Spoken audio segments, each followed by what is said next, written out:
அடிச்சு வீசும் காத்துலையும் அந்த தகப்பனாச சுத்துதையா பிடிச்சு பூக்கும் விதையிலும் ஒரு வம்சத்து கதையே உள்ளதையா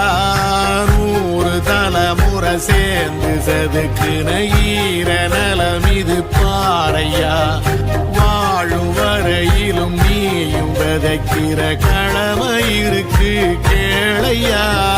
கோடி விளக்காயேந்தி கிடந்த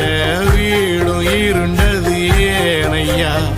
மாட விளக்கா நீயும் வரத்தா வீடும் ஏங்கி நிக்குதையா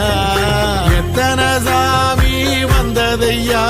இது எந்தெந்த சாமி தந்ததையா எத்தனை பாட்ட சொன்னதையா அத சுத்துற பூமி கண்டதையா